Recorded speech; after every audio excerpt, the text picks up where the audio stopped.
My name is Cesar Pereira. I'm a chartered arbitrator and a fellow of the Chartered Institute of Arbitrators Brazil branch. It's my pleasure, my honor to welcome you to the second episode of the webinar series that the Chartered Institute of Arbitrators Brazil branch has put together to discuss the issues, the substantive issues this time, involved in the 31st Vis Moot international arbitration competition, the 21st Vis East international arbitration competition. As you know, they are taking place shortly in Vienna and Hong Kong, respectively. I would like to thank Arbitration Channel, which is our media partner for this program and very supportive of the Chartered Institute of Arbitrators activities in Brazil. And also this time CyberArb, which is a think tank in tech issues, and we have a representative of CyberArb with us today. Lastly, I'd like to thank my colleague Cristina Mastrobono, who is actually the mastermind behind this program, and whose partnership is always very important and productive for the CIArb Brazil programs. We have today with us an amazing group of speakers that will be able to address the most important issues and answer the questions that you may have.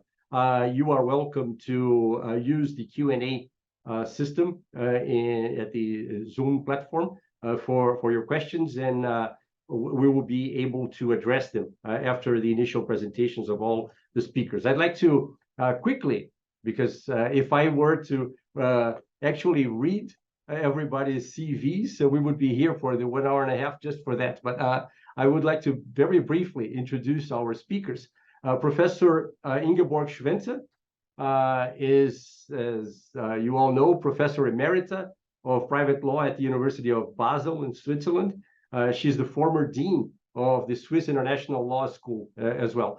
She has published numerous books, hundreds of articles in many fields of law, including law of obligations. She is the co-editor and one of the main contributors of the world's leading commentary on the CISG, already in its 5th edition in English, in addition to other editions in German, Spanish, Portuguese, which I'm very proud to have been a part of, Turkish and Polish.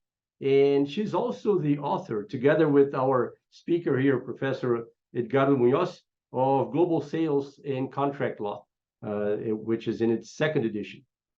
She was, between 2011 and 2018, the chair of the CISG Advisory Council, and she continues to be a member of that council. She's very active in many areas of law, as arbitrator, counsel, and legal expert in international disputes. And from a more personal point of view, I'd like to say that Ingeborg is one of the most generous and joyful professors and human beings, actually, that I've ever met. She's full of energy, and she is adored by her students, by all those who, like me, have never had the privilege of being formally her students, but are always learning from her. So it's an enormous pleasure to have you here with us, Ingeborg. Professor Edgardo Muñoz is a professor of law at Universidad Panamericana in Guadalajara in Mexico.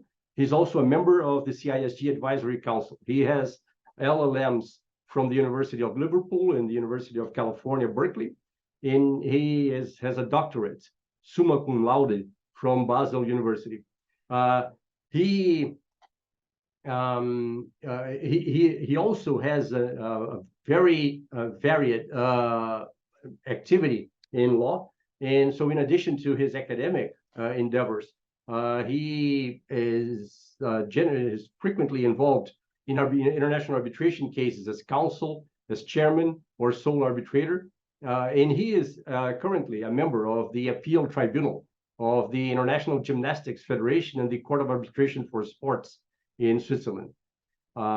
He's the author of several books and articles in different areas of law, including, as I mentioned, the Global Sales Law book together with Ingeborg. Carolina Mauro brings to this panel a different perspective. As you all know, the problem this year at the Vis Moot has to do with a cyber attack. We will talk a lot about that today. And Carolina brings specialized knowledge, specifically in that area. She is a dual qualified Italian lawyer and solicitor of England and Wales. She's currently based in London, working as an in-house legal counsel for a tech advertisement company. She is a member, and today she's a representative of CyberArb. As I mentioned, she specializes in the issues, in the real life issues that are behind some of the discussions we will have today. So before I turn to our first speaker, who will precisely be Carolina, I'd like to very briefly remind you about some of the aspects of the Vis Moot problem that we will face this year.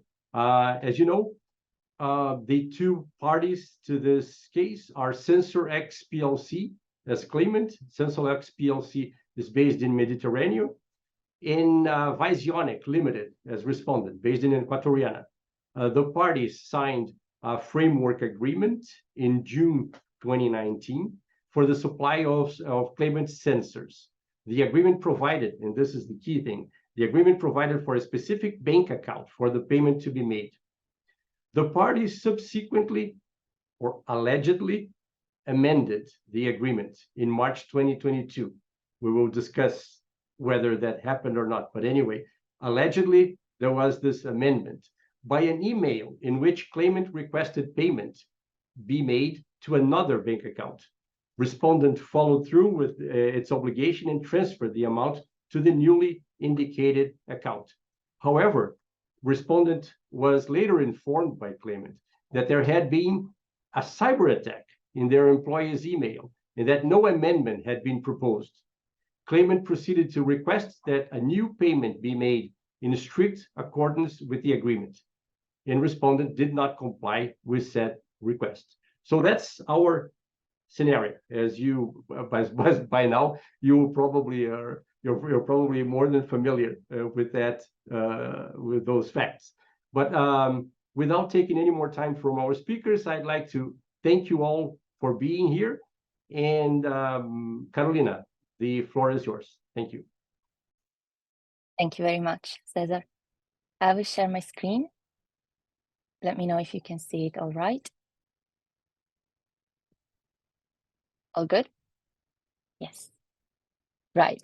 So thank you, everyone. My name is Carolina, and today I will talk you through the main cybersecurity issues that are presented within the Vis Moot problem. And I would like to start precisely from this infamous email, the one where someone impersonated the claimant employee, the account manager, who allegedly sent an email with a request to divert the payment to a different account than the one agreed upon in the contract. These kind of scam emails, text messages, or even phone calls, which are someone impersonates someone else to trick their victims into generally clicking into dodgy links or downloading malicious attachments, are generally called phishing attacks.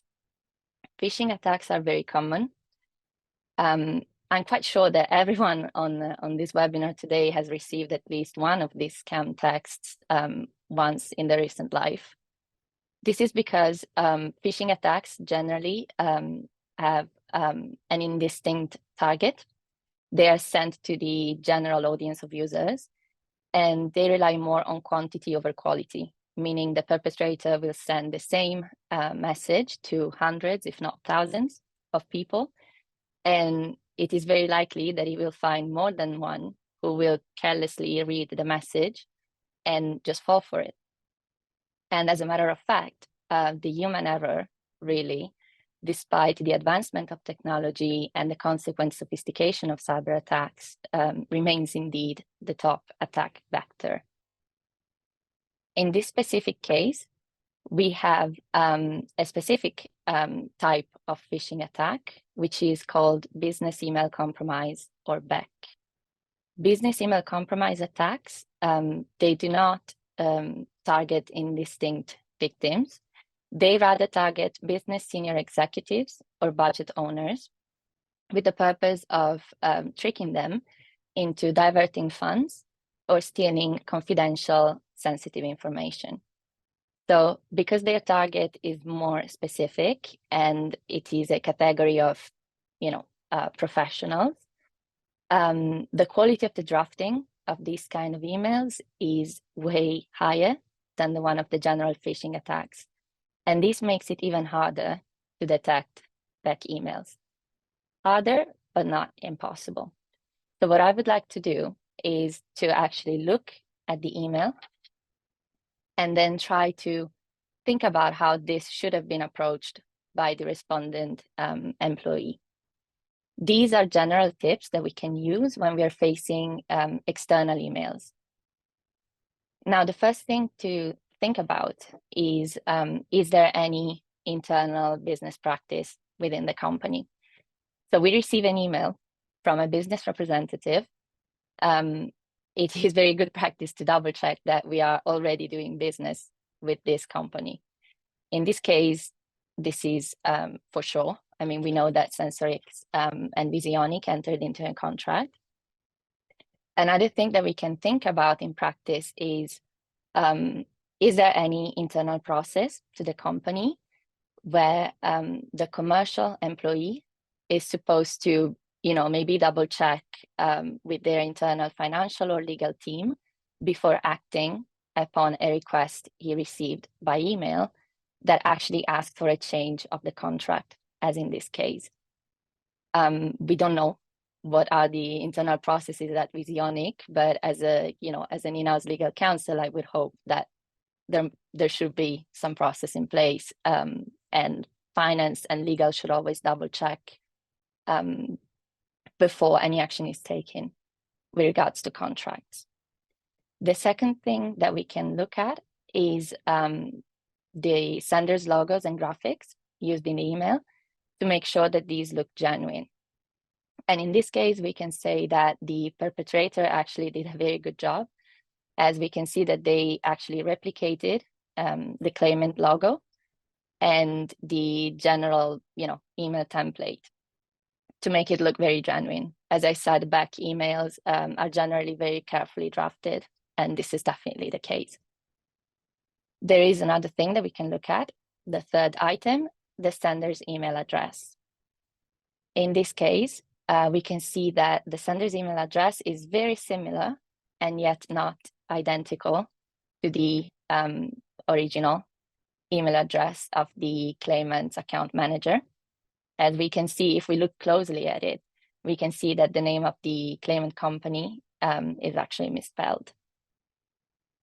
Another thing to consider is that whenever we are facing with an unusual request within an email, it is good practice to double check with an alternative means of communication with the sender, especially if we already know them, right?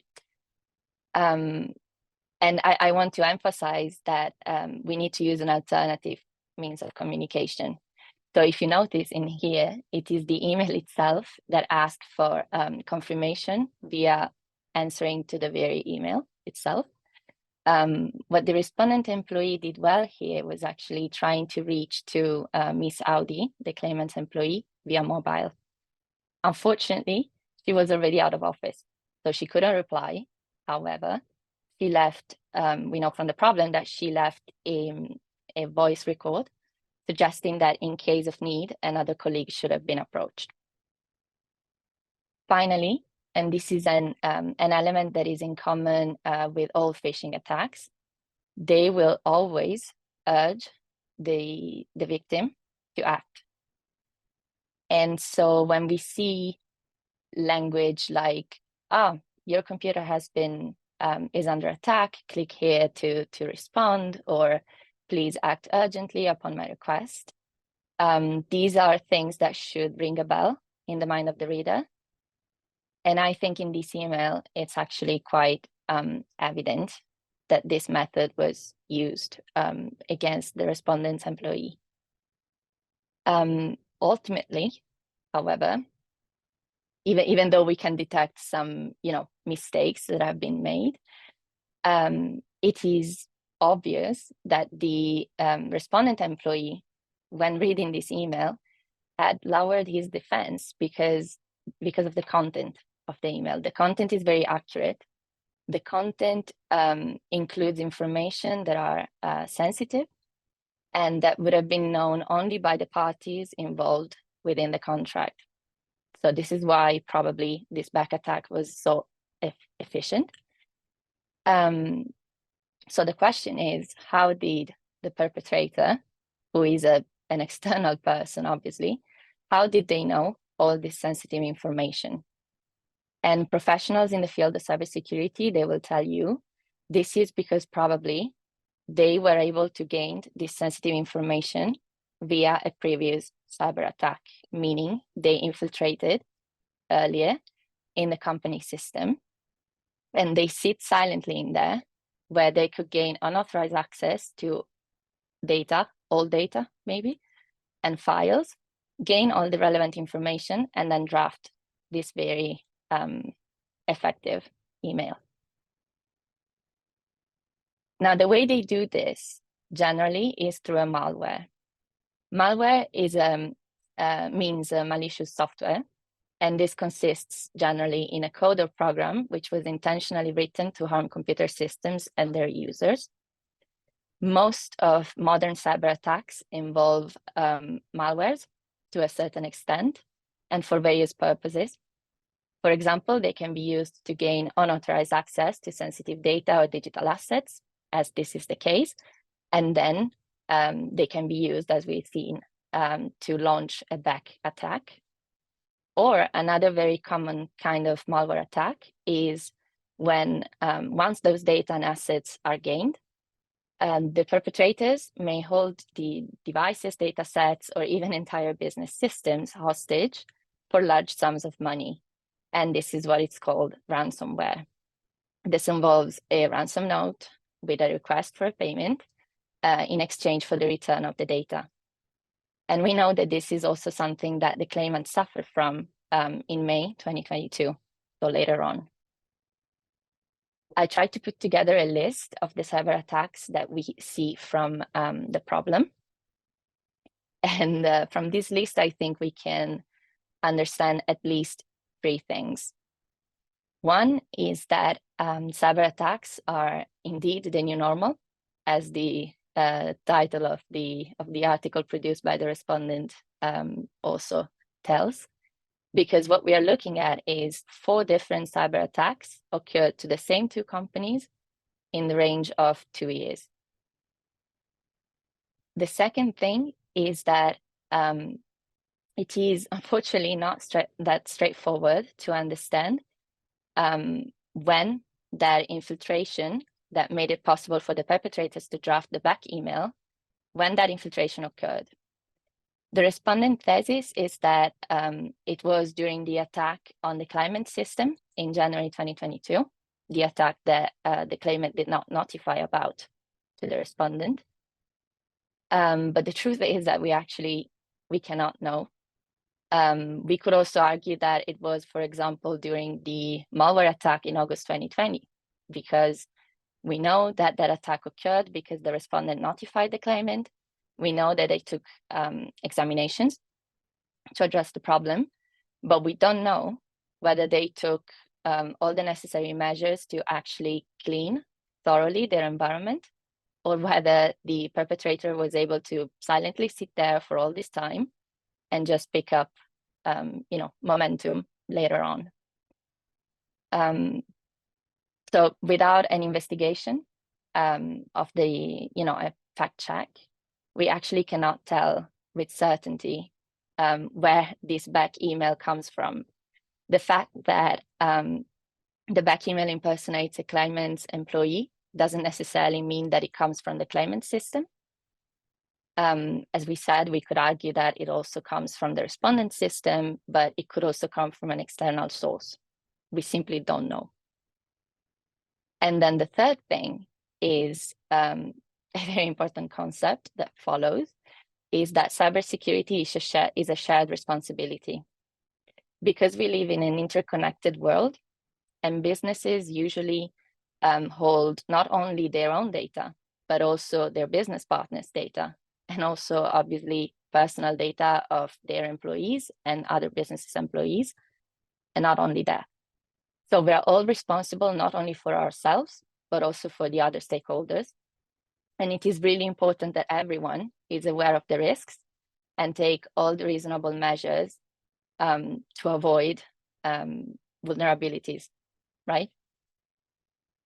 So I tried to put together a very short list of common practices to do so in order to prevent and mitigate cyber attacks. So obviously we will need to have a cybersecurity technical defense system. So tools like installing firewalls or antivirus, developing practices internally to the company. So for example, granular access to data based on need to know criterion, or for example, policies even on the use of ChatGPT and other free artificial intelligence tools, and so on and so forth. Password, best practices, the things that you can read around about. Then of course we have staff training. This is also vital. It is important to regularly train all staff, not only the IT or technical folks, but really everyone needs to be aware of the risks. Everyone needs to be aware of, to recognize signals, when to be careful. Because as we said before, the human error still remains the most efficient vector for cyber attacks. And this happens despite the technological advancement. So we need to understand also the ugly truth about cybersecurity, which is that there is no way that we will always be 100% safe. Technology advances, and so does cyber, and so do the cyber attacks. They become more and more sophisticated, and we need to, come to terms with the eventuality that a cyber breach may occur. And so we need to pay as much attention to mitigation as we do to prevention. And ways to mitigate the consequences of a cyber attack are, for example, considering cyber insurance. It is good practice for companies to have a cyber insurance in place so that they can mitigate the damages. But also, if I may, from a as an in-house legal counsel experience, it is also important for businesses to vet their partners before they enter into relationship with them. So before signing a contract, for example, we look into an information security and privacy due diligence. And one of the questions will be, do you actually have a cyber insurance? It is important to protect themselves in advance. The other thing to consider is to engage with professional investigation and support, and not think that a business can just face the consequences of a cyber attack alone. This is because it's not as simple as just, eliminating the virus, or perhaps respond to the ransom in case of a ransomware, and just pay whatever sum the perpetrators want so that they can get the data back and go back to business as normal as soon as possible. It doesn't work that way, unfortunately. It takes time to ensure that the system, once it has been infiltrated, is clean again and is ready to welcome back the data again. And it is also important to make sure that the data that we are given back from the perpetrators is not once again infected and doesn't constitute a sort of a backdoor for the cyber criminal to come back again and take another money and cause more disruption. Data breach notification, there is a question mark. This is because this will be a big theme for today's webinar. We will hear more about it from a CS perspective, but I wanted to think about it more from a privacy perspective. So we know that the claimant is based in Mediterranean, and Mediterranean has no data protection law in place. On the other hand, the respondent is established in Equatoriana, and we know from the problem that Equatoriana has a data protection law in place comparable to the EU GDPR and also to the Brazilian privacy law. Now, I can tell you that both these pieces of legislation provides for an obligation to the data controller to communicate about any data breach to both the competent supervisory authority and the data subjects involved under different conditions, but the main point is this. The other thing, which is, I think, important, is that the EU GDPR has a fundamental provision about extraterritoriality, which says that the EU GDPR is also applicable to controllers established outside of the EU in the case they process personal data of data subject based in the EU in the context of the offering of goods or services. So if we argue that Equatoriana privacy law is equivalent to the EU GDPR, and we imagine that that law also has an extraterritoriality provision, then maybe we can argue that despite the data controller, the claimant, being established outside of Equatoriana, because they were processing personal data of the Equatoriana-based entity employees in the context of the offering of goods and services, then the Equatoriana law may apply to the claimant too. And just a reminder that the EU GDPR also has a provision about data security, which is Article 32, which I forgot to include in the slides, but there is also that. And then finally, I want to make a point with regards to CISG. I personally am no expert about CISG, but this is something that I found interesting. So I noticed that the respondent counsel, she did not rely on Article 79.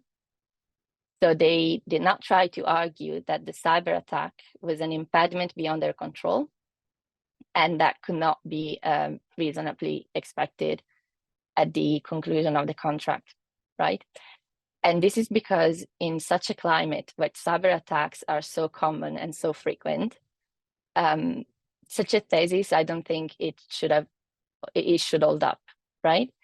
Instead, they relied on Article 80, which provides that a party may not rely on a failure of the other party to perform to the extent that such failure was caused by the first party's act or omission. I want to emphasize that there is an extent of failure that needs to be addressed. It seems to suggest that there will be an apportionment of liability. And I think this reflects very clearly that concept that I expressed before about cybersecurity being a shared responsibility, where each and every stakeholder has to put their own effort into avoiding being the weakest link, as they say. Thank you very much. I hope I didn't run too long. Back to you, Cesar. Thank you, Carolina. No, this was perfect, including you were very, very punctual and strict about the time. Thank you. This has been extremely informative, and I'm sure the participants have been making a lot of notes like I have here about new ideas that come up from what you have just told us. Thank you. And so now, moving on with our program, I will give the floor to Edgardo to start talking about some of the CISG issues that Carolina has already introduced to us a moment ago. Thank you, Carolina, and Edgardo, the floor is yours.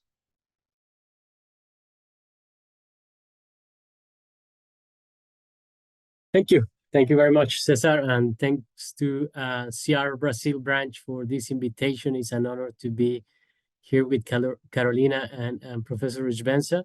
Actually, I could keep listening to what Carolina was saying because there's so much information which is new for me, obviously, and which is very useful for approaching this issue.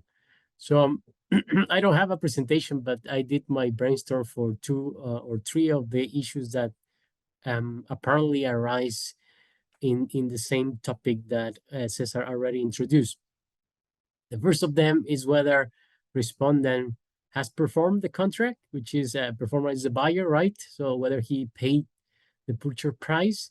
The second issue that I will address is whether there was a modification of the payment terms. The third issue is what implication does the non-oral, or in this case, non-signature modification, non-written modification without signature clause has in this scenario? What is this useful for? Finally, if I have time, I'm going to talk about the merger clause that is included in the framework agreement. So, with your permission, Cesar, I will start with the performance issue. And what I did here, I'm very happy to share this with you because there is nothing basically, I mean, new for you, and you may want to have this thing I wrote there, is that the first issue is whether the performance performed the contract. And for that, I think it's always useful to have a clear or have a clear idea of what law applies to this specific thing. And because we're talking about purchase order number 9601, in this case, it's clear that the CISG applies to whether the respondent paid the purchase price, because the order has a selection of the CISG, a direct selection. It doesn't apply by virtue of the parties being in different states. This is a direct choice of law of the CISG, which is later on confirmed in procedural order number 2. And the CISG tells us the main 2 rules for this question is Articles 53 and 54, and you know them probably by heart. The buyer must pay the price for the goods and take delivery of them. And then 54, the buyer's obligation to pay the price include taking such steps to comply with such formalities. This second provision is more when the paying the price involves, for example, opening a letter of credit and providing documents for payment to be performed. And then the relevant conventional rule or contract rule is Article 7 of the framework agreement, which is not in the purchase order, but obviously applies by reference. And the idea the parties had in mind, or the agreement, is that it has to be paid on any of those 2 accounts. Now, if we follow this IRAC scenario or approach, issue, rule, analysis, I will not give you the analysis like this, but I give you the facts that are relevant. For me, it's clear that the respondent didn't pay, and this is clear from the facts. It did not pay in any of those 2 accounts, so it did not perform the contract. I noticed in the arbitrator's analysis that was provided by the organizers of the Moot, that there may be an argument that respondent performed the contract. I find this very difficult to allege, because basically the contract stated you must pay in these 2 accounts, and respondent did not pay. Obviously, there is a second issue at hand from this big issue, and this is whether there was a modification. So to say that paying in the third bank account that was provided by this infamous email of the 28th March constituted a modification. And in here, in my opinion, personal opinion, we should start also by fixing the applicable law. And the framework agreement states that it is governed by Danubian law. And I don't know if you are aware of this, but there is still debate on whether the CISG applies to framework agreements, where not all obligations arising from the sale contracts are fixed or determinable. And in my opinion, this framework agreement would be rather be governed, or there is argument to say that this agreement will be governed by the Unidroit PIC, which is the verbatim adoption of which Danubian law has verbatim adopted for his general contract law. And the Unidroit PIC state principle on international commercial law state that there is modification wherever there is agreement by the parties. The solution wouldn't be different under the CISG because Article 29 states that there is also a need to agreement by the parties to modify the contract.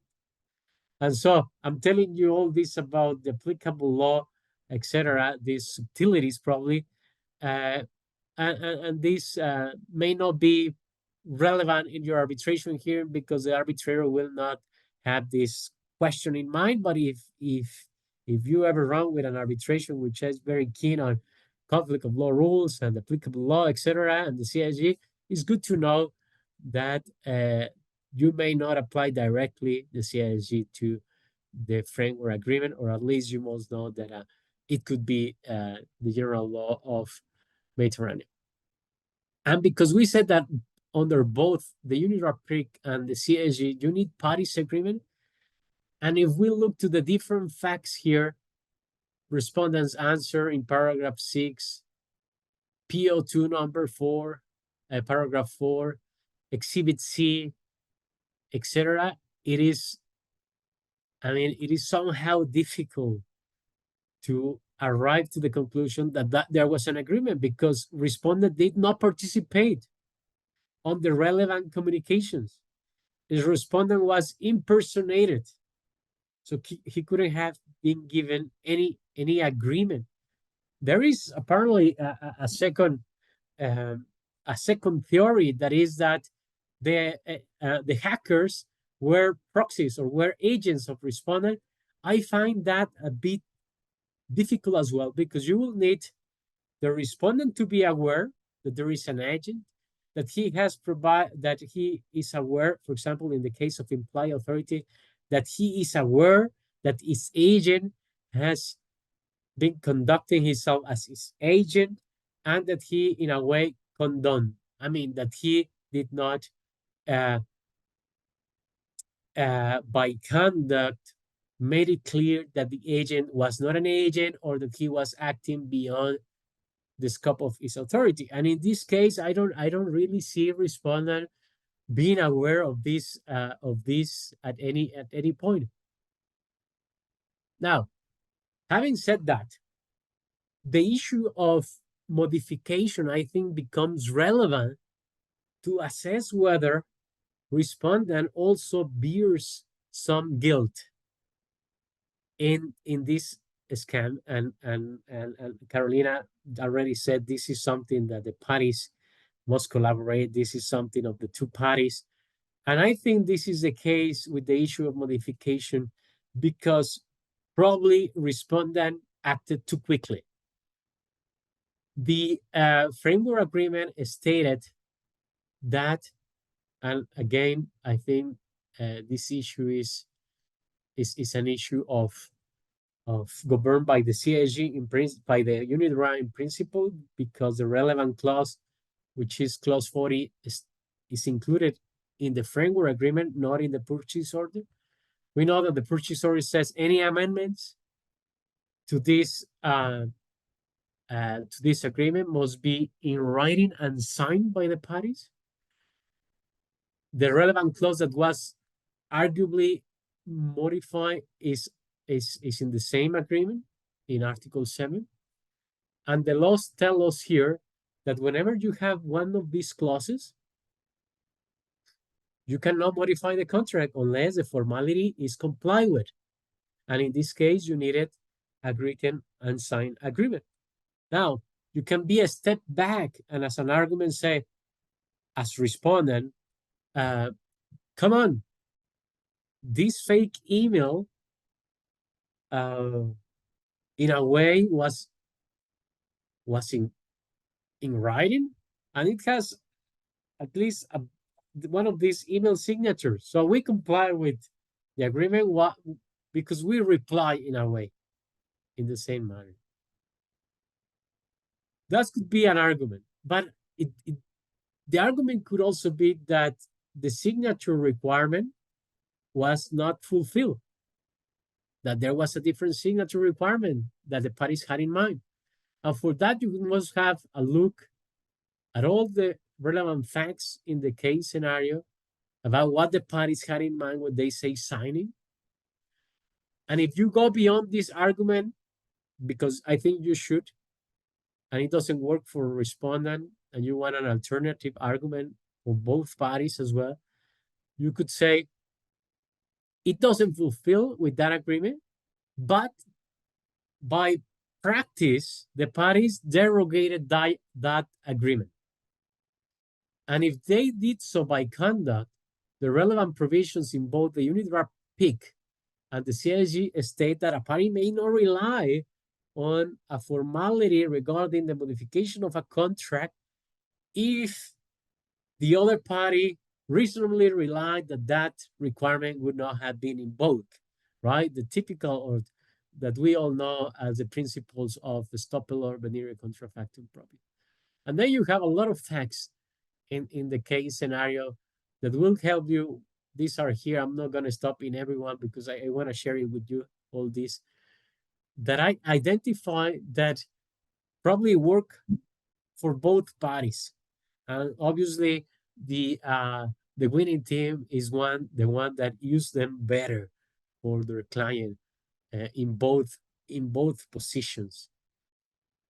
Finally, we must be aware that also the framework agreement in Article 42 has a so-called merger clause or integration clause, because it states that this document contains the entire agreement between the parties.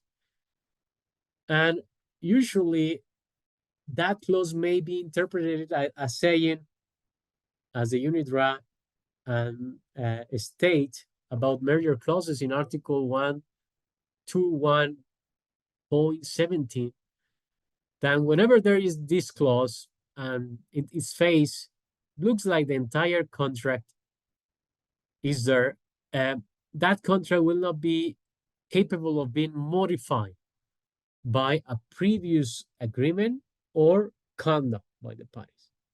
However, that does not mean that prior conduct can be used to interpret the contract, and then Article 8 CISG will be relevant. And also, to what extent we could use Article 9 to interpret or modify the contract in spite of this clause. All other conduct happening after the contract can be invoked as modifying the agreement. But what seems to be more relevant to the issue of whether respondent acted too quickly in spite of the fact that there was this signature modification clause, and whether he could rely on previous conduct is what is relevant here. So I will stop here, Cesar, and give the floor to Ingeborg, because I'm sure Ingeborg probably has many things to say about this and other topics. Thank you, Edgardo. This has been very, very good. You don't have a PowerPoint presentation, but you have a very rich set of notes there. I know everybody will be looking for them. I will then pass the floor to Ingeborg for her presentation. And we already have some questions on the Q&A, and I encourage all participants to take advantage of this opportunity to ask your questions and submit all your doubts. This is the time to do that. And we will go back to the questions after we hear Ingeborg. Ingeborg, please, the floor is yours. Thank you very much, Cesar. And first of all, let me thank you for organizing this event, and also C.Arb Brazilian branch for supporting you. So I will talk about duties to inform under the CISG. And there are several ways how to develop a duty of information. And I will talk about these different steps that we can take. First of all, as for anything under the CISG, we look to the contract. Can we develop a duty to inform from the contract itself? Second, we may discuss, like in many domestic laws, whether a duty to inform can be based on good faith principles. And on the third level, we ask whether the CISG itself contains general principles from which such a duty to inform can be developed. And finally, if we cannot find any general principles, it is only then that we turn to the otherwise applicable law. So let's start. Let's start with the contract. The first question is, are there any explicit terms of the contract which give rise to a duty to inform? Well, it's hard to find any explicit terms in the contract in our problem. So we have to turn to contract interpretation according to Article 8 of the CISG. And you have three principles in Article 8 of the CISG for contract interpretation. Actually, Article 8 explicitly only deals with the interpretation of statements and behavior of the parties, but it is unanimously held that it also applies to contract interpretation itself. So having regard to the three different paragraphs of Article 8, we can find three different principles. The starting point is the common intent of the parties. This is actually the civil law starting point, not the common law starting point.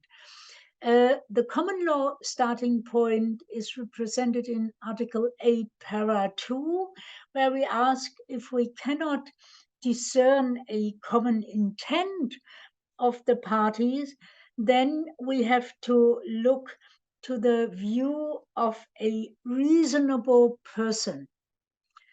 So this is the common law approach, that we ask, what would a reasonable person have understood from the contract? Would it have interpreted the contract to contain such a duty to inform?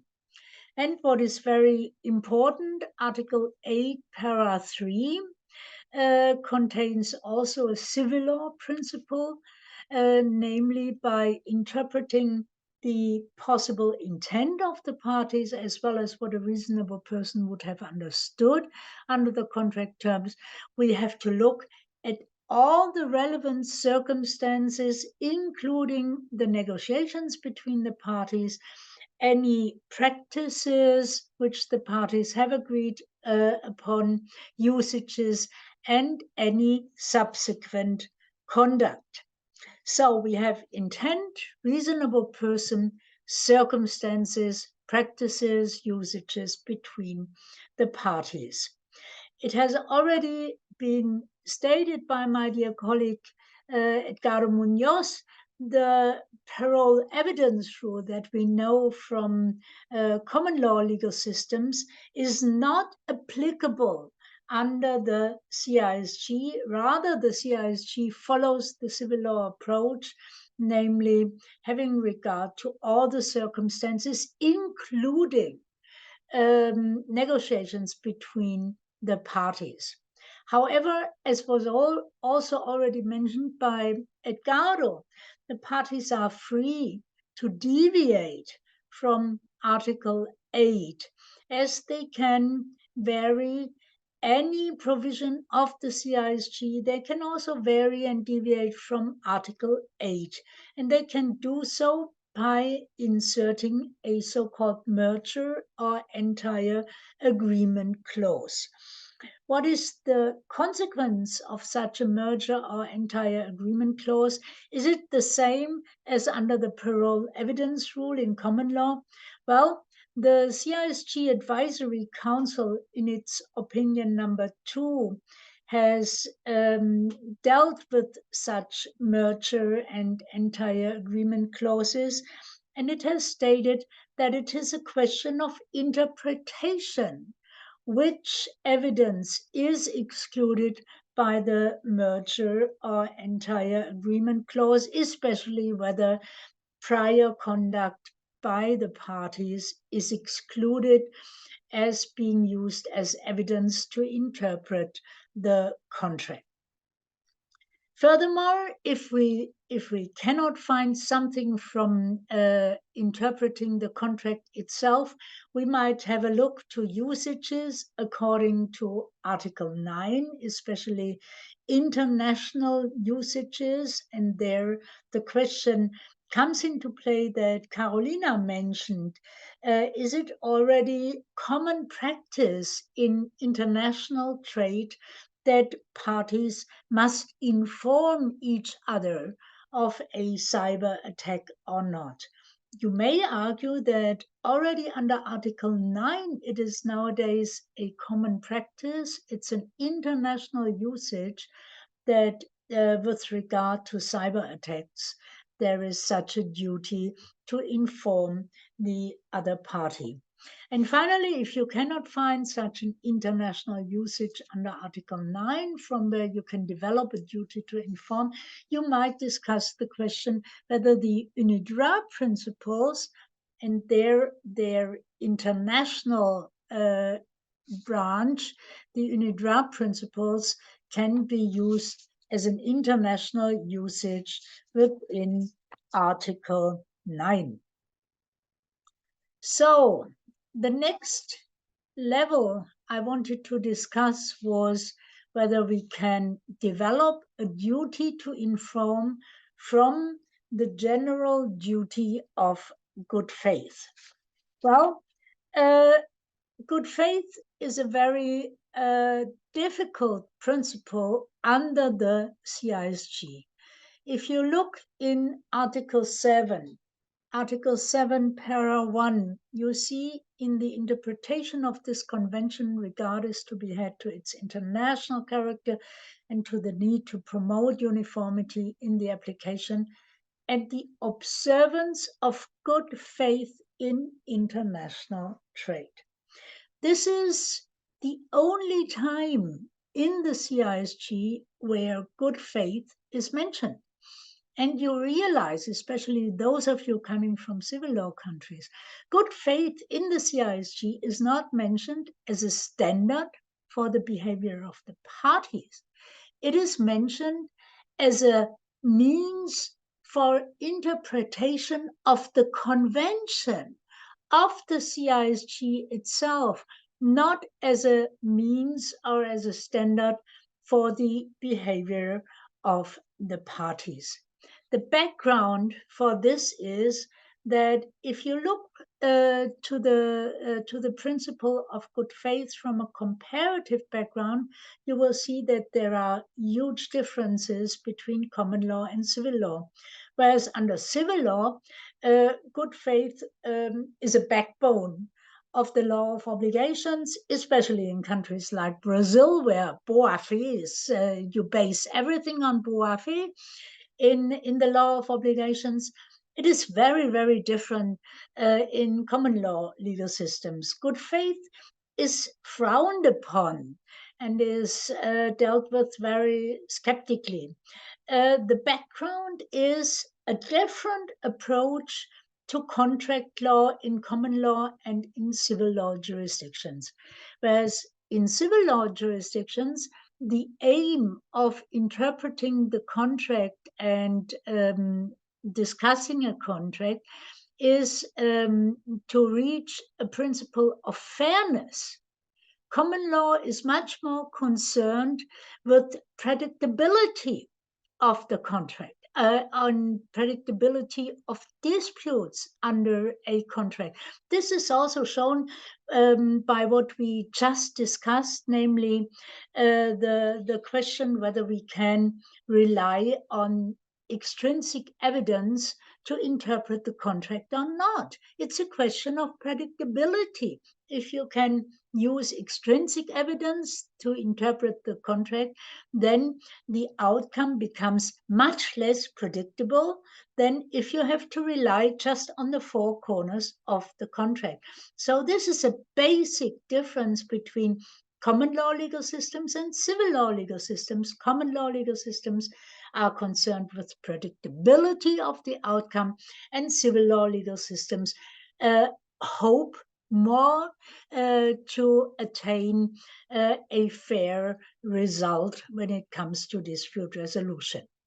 So these differences broke out at the Vienna conference, and that is the background why it was not possible to insert into the CISG a general principle of good faith, but only in Article 7, Para 1, good faith as a principle for the interpretation of the convention. And this is very different from the unidroit principles that in accordance with civil law approach, state good faith as a principle for the behavior of the parties. And even they make this principle mandatory. In Article 7, Para 1.7, Para 2, it states the parties may not exclude or limit this duty. Thus, good faith in the unidroit principles is at the core of the unidroit principles, like in civil law jurisdictions, but not like in common law jurisdictions.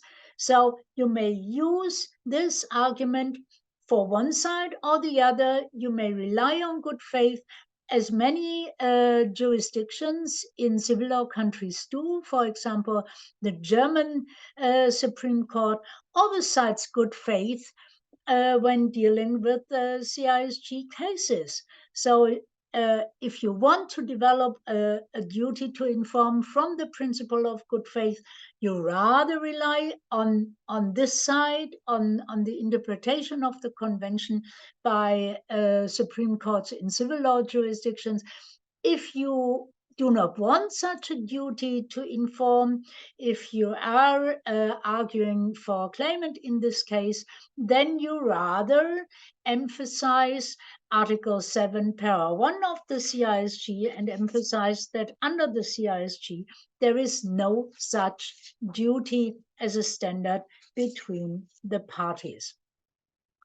So the last step I wanted to take is general principles.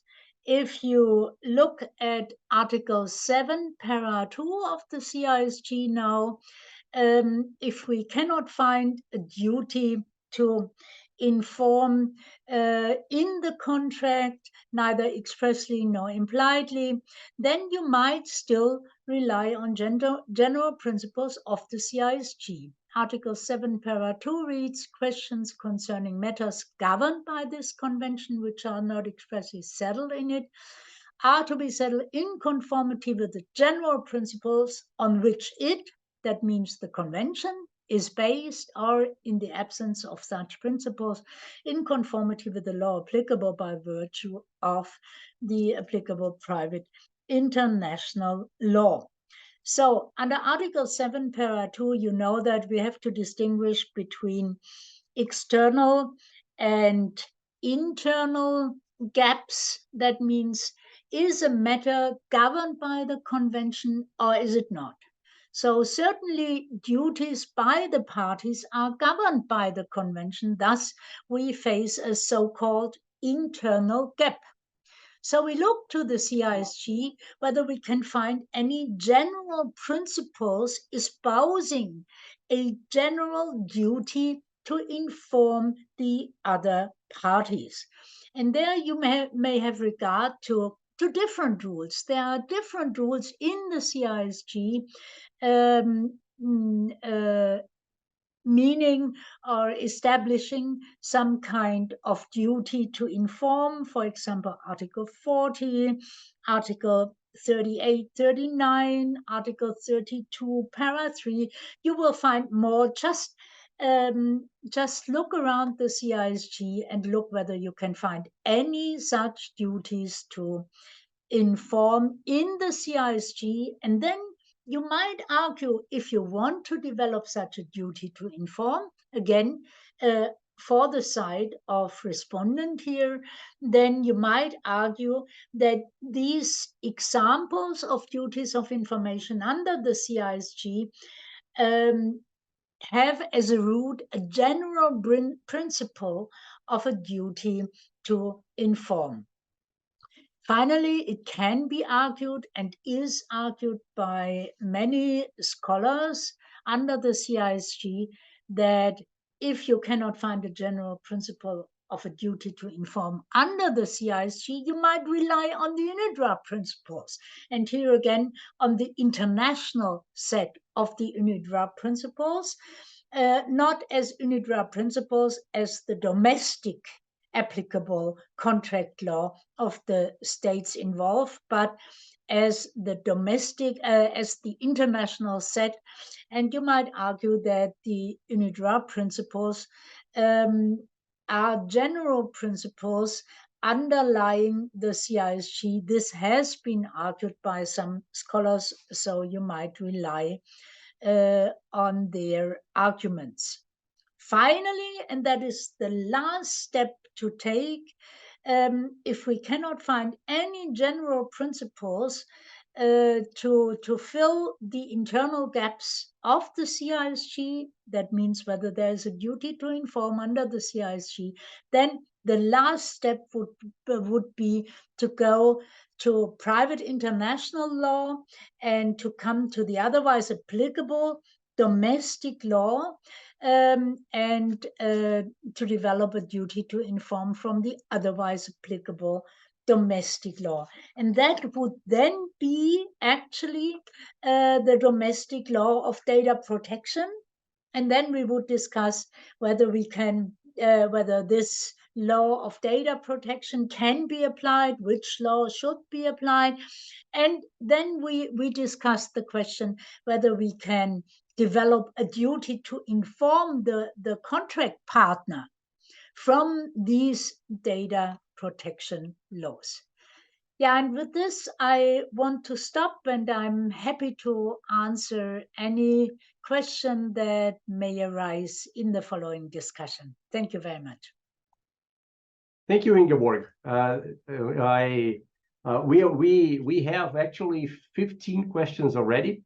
We have about 30 minutes before the end of our session, and so I will jump immediately to those questions so that I don't take any time from you. There was a question here that's actually a kind of a follow-up from your final point, Ingeborg, and so I'll just start with you. The question is a duty to inform regarding cyber attack considered as a matter governed but not settled in the CISG, I assume for the purposes of application of Article 7 too? I would definitely say yes, because the duties of the parties clearly under Article 4 are matters governed by the CISG, and this also includes duties of information. Yeah, certainly these questions are governed by the CISG. Good, thank you. And well, now Carolina, I will just keep going through the questions very quickly here. Now, the question is, would you say from your experience that there are different standards of due diligence required for the type of communication? For example, in PO2, they refer to price fixings. Would a different threshold of due diligence, a higher one, I presume, be common for bank account details? Good question. So I would say it is good practice to handle any communication around bank accounts or payments with the highest level of attention and care. And this is because requests to divert funds is actually one of the main tricks for cyber attackers, right? They want the money. So especially in situations where we're not sitting at the table with our counterparty, we can, ascertain for sure the identity and authority to sign off such a request for a modification of the payment terms. I would say that every communication which requests for changes in the payment terms should be double-checked, should be approached with the maximum care and double-checked with, externally, as I suggested, by communicating and confirming with the sender, and also possibly internally, following best practices within the company, asking the finance team, asking the legal team. Let me just ask you something as a follow-up to that. When you talk about good practices, are those practices documented somehow? Are there guidelines, like industry standards? Where can we find those good practices if we can? If you can, well, you can follow CyberArb, of course. Okay, well, that's a. Do you issue at CyberArb? Do you issue guidelines or recommendations that people should follow? We do. Okay. We do have a website where we collect our blogs and articles, and you can go and check in there. Our main focus is arbitration itself, arbitration stakeholders, but of course, some of these practices are actually applicable in all contexts, really, including business. From my experience, I work in tech, and these are common practices in the industry for what I've seen so far. Okay, good. Yeah, well, that's a very good point. And Edgardo, I will merge here two questions for you. The second one is very straightforward. Can the email be attributable to claimant under Article 8.2 or 8.3 CISG?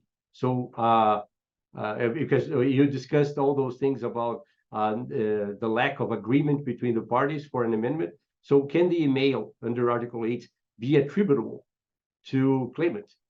And the second question is, in your opinion, if there is a way to prove that respondent wasn't aware the email was fraudulent and believed it was claimant behind the email, could it be said that under good faith that respondent wasn't at fault for this action, especially if it's proven that claimant could have somehow prevented this? Well, my personal opinion is not. Carolina took us through the email. She's an expert, and it is likely that respondent actually thought that this was claimant. It was only an M instead of an N. So for me, that's clear. But this is called fraud. This is called a scam. This is, and you cannot attribute it to the other party in a way. I don't see how.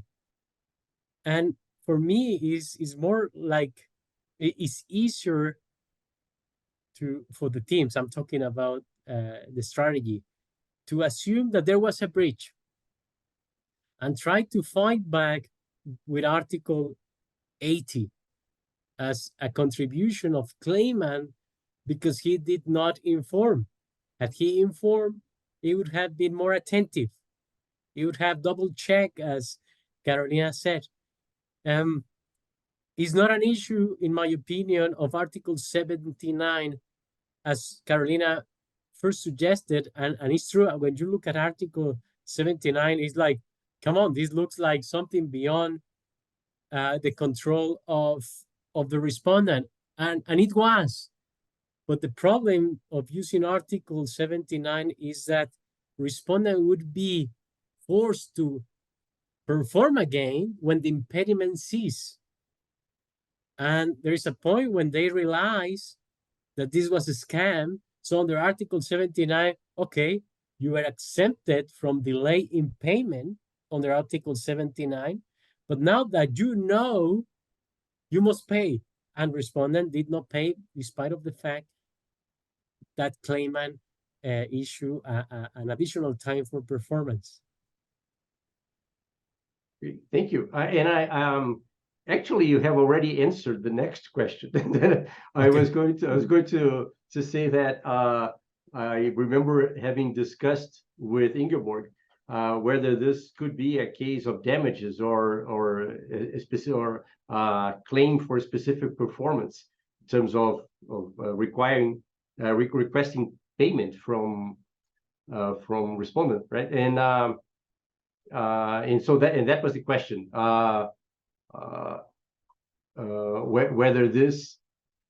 Whether this could be a question of damages claim or a claim for a specific performance. So I understand you are saying that it's much more related to specific performance than actually damages, right? And if so, is there any place for mitigation of damages in this case? And Ingeborg, I would like to hear you on that as well afterwards. Yes, sure. Well, we have to distinguish between Article 77, mitigation of damages, and Article 80, which is a case of exemption. If you look at the systematic order, Article 80 applies to all remedies, yeah? And Article 80 states, I'll just get a copy. Article 80 states, a party may not rely on a failure, no matter which remedy you sought for. It may not rely on a failure. That means all remedies are excluded if we have a case of Article 80. And the next question is whether we can apportion a remedy under Article 80. We certainly can apportion damages, yeah, because it's a monetary relief, so we can apportion damages according to the relevant contribution of each of the parties. Where we do have a case of specific performance, but also relating to money, we can easily also apportion. It's difficult to apportion a remedy like avoidance. So I wrote about that. So probably our students have read this article. They can download all my articles from my website, free of any charge. So it may be difficult to apply Article 80 to a remedy like avoidance, because that is hard to apportion. But it's certainly easy to apportion a sum of money and to say, well, claimant contributed 50% to the failure to perform and respondent, so claimant only gets half of the purchase price. What is more difficult is to apply Article 77, because if you look to the systematic order, Article 77 only applies to damages. And it does not apply to the case where the obligee has contributed to the breach itself, but where the breach was entirely on the side of the obligor, and only the loss resulting from the breach was not mitigated by the obligee. So those are two different kinds of situations. Article 80 envisages the case where the obligee has contributed to the breach itself, yeah? And Article 77 envisages the case where the obligor is entirely responsible for the breach, but the obligee did not mitigate the loss resulting from the breach. So that is important to keep these two questions apart. Ingeborg, I have a follow-up question on that. When we think about mitigation of damages, I say that from our perspective in Brazil, I think Article 77 CISG is the only express rule that we have about mitigation of damages. We always think about mitigation of damages as something related also to causation, so that if I can avoid something and I fail to do that, I cannot attribute to the other party entirely the causation of the negative outcome. Can we apply that rationale also here? Because Article 80, as Carolina already mentioned in the beginning, has this expression, to the extent. So can we say, let's say, if the other party is able to do something to avoid that outcome, can we say that to that extent, that outcome was not caused by the party that's being accused of doing it? Yes, clearly. I mean, Article 80 is such an expression of causation, where both parties have caused the failure to perform the breach of contract. Then, if the obligee has caused it entirely, then it doesn't have any remedy at all. But if it has contributed to the causation of the breach of contract, then we can apportion, or then we can reduce the remedy that the obligee has because of the breach. So that is, and actually, Cesar, you're perfectly right. And that is, again, a difference between the civil law approach and the common law approach. In the civil law, in the civil codes, in the civil law countries, we always find one rule applying to the causation of the breach, as well as to the mitigation of damages, to the causation of the loss, which is something very different.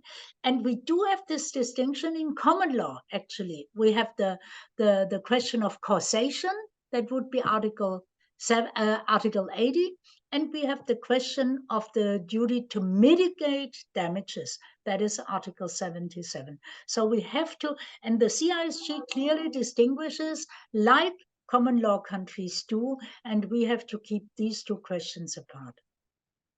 Thank you. Very good. Carolina, back to you now.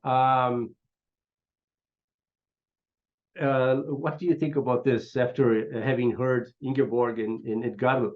Under Article 9.2, which is the one that deals with practices and usages, can a trade practice be established if a company is in business with a GDPR complying country's company for years? Would it constitute a local practice within the meaning of 9.2, especially since the claimant was aware of the extraterritoriality of the EDPA, the data protection law of Equatoriana, I think. So what do you think? Okay, in this scenario, could we say that there was a trade practice or a trade usage in that regard? Sorry, is the question if we can consider that there was a trade usage not to notify the breach? No, I believe it's a trade usage. Well, I believe the question is coming from trying to understand that the standards of the GDPR or the EDPA would apply in terms of duty to inform and all these disclosure that must be done in this situation, regardless of what's in the contract, because it would be trade usage in that setting. Well, I would say that even before being a trade usage, it's a cogent law, right? So if we talk about the EU GDPR, it is such an authoritative piece of legislation. It's a regulation from the EU. That means that not even member states can deploy national laws that go against it or even interfere with it in any way. It is also considered the golden standard in data protection law. It has been taken as an example by different privacy laws around the world. So I would argue even before it can be considered a trade usage, it would apply regardless. What I can say in terms of sort of best practice and business use, businesses do tend to consider, as I said, the GDPR the golden standard. And so even businesses that may not be directly subject to it, they take it into consideration to future-proof their relations with countries that may be under those obligations, or countries where, you know, they would process the data of data subjects established in countries where the EU GDPR applies. And then Cesar, sorry, if you let me, I just wanted to clarify because I saw it coming up in the Q&A multiple times, and I apologize for not clarifying this before. Data subjects in this case would be employees. So as you know, the personal data are only those related to natural persons. So of course, it's not the data, the company data, but we must assume that at the very least, when the perpetrator infiltrated the IT systems of the whatever company, both actually, there was a breach of personal data as well, because at the very least, they would have read the emails from the claimant's account manager, the emails from the respondent account manager, the personal data of the people who signed the contract, perhaps. So we have name, family names, email address, and possibly a lot of other identifiable information. And that's why it is relevant.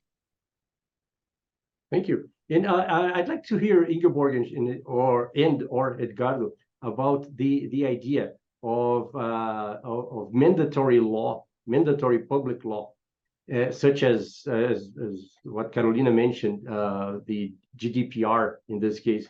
What's the interplay between that type of regulation and the CISG? Well, if it is mandatory public law to which the parties, both parties have to comply with, we would have to consider it before we consider contract interpretation or anything like that. So the question is whether it is mandatory public law. And then even if it were mandatory public law, Carolina, you mentioned it is aimed at protecting the personal data of employees. The question for me is it also meant to protect your contract partner if it for not sending the money to a different account? So that is for me the crucial question, even if it were mandatory, which still I doubt. And if it's not mandatory, if it's just best practice, then I think the hierarchy that I mentioned should be adhered to. Yeah, contract interpretation, including international usages under Article 9, Para 2. And I think if you say, well, it's at least good practice or best practice, then I would argue, well, then it is an international usage in the meaning of Article 9, Para 2, and then it helps us to interpret the contract. And then we develop a duty to inform from the contract in conjunction with international usages. Good, thank you. Edgardo, I have one here about the framework agreement. Somebody was paying attention here when you said that the framework agreement may not be covered or governed by the CISG. And so the question is it possible to apply to the substantive issues of the framework agreement, the UNIDROIT principles, solely in the CISG, only to the issues derived specifically from the individual order that actually concern the sale? So, and that's the question here. And I just add something else. As Ingeborg mentioned, good faith is a big thing under the UNIDROIT principles, right? And so can we then apply good faith under the UNIDROIT principles to the framework agreement and maybe derive from that the positive duties that some jurisdictions understand that arise from good faith? Yes. Well, the question whether the CISG applies to framework agreements relating to the distribution of goods, it's an ongoing discussion, but I think the vast majority agrees that the CISG would govern them if the framework agreement provides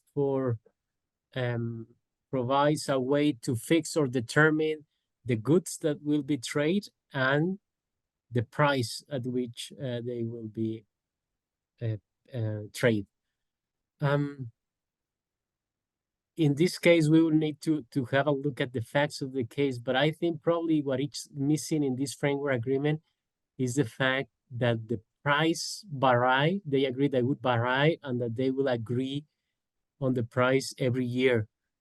So probably this is enough to say, okay, the framework agreement will be governed by the selected law, which is not the CISG, is Danubian law, which includes the CISG, but because this is not governed by the CISG because it doesn't have these characteristics, it's gonna be governed by the UNIDROIT PIC because we know that this is the law, internal law.